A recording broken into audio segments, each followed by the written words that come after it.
So Biomod is a design competition for students, and currently it's focused on college students. So all the teams come from all over the world and present their projects. And the idea is to give them hands-on experience in the lab.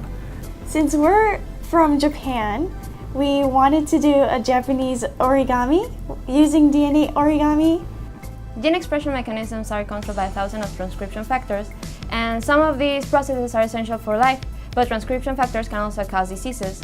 So we decided to develop an electrochemical DNA-based biosensor that can be adapted to include a recognition sequence for many transcription factors. So we wanted to develop a solution towards one of the most prevalent issues facing our hospitals, which is antimicrobial resistance. It's in the headlines, particularly in Australia, all the time, where traditional drugs are not working as well, where pathogens are evolving mechanisms against our normal drug therapies. So as a team, we wanted to come up with a solution.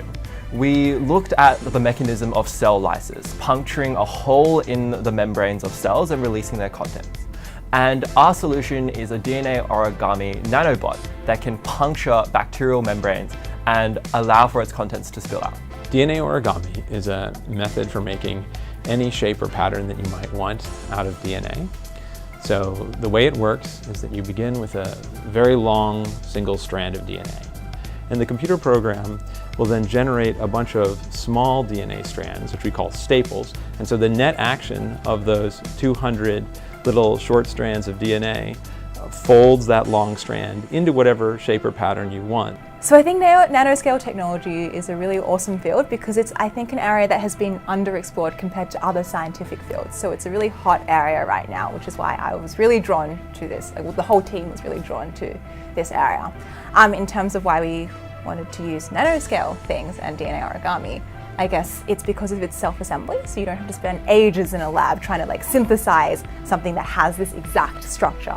You can actually just program it and be lazy on a computer and then just chuck all the things together, and it forms really nicely into what you want to do. So I think it's really awesome that it can do stuff like that, which means that when it comes to scaling up things, I guess it becomes a little easier.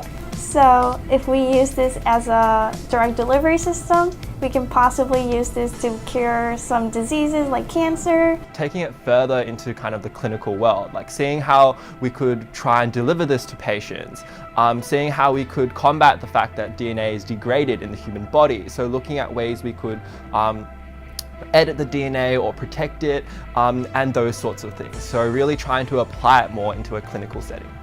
Being part of the Center for Cellular Construction is really valuable for us as researchers, and then also for Biomod as an organization, because it puts us in the same room and in a lot of the same events and meetings with colleagues that are geographically close by. So Stanford, Berkeley, SFSU, Exploratorium.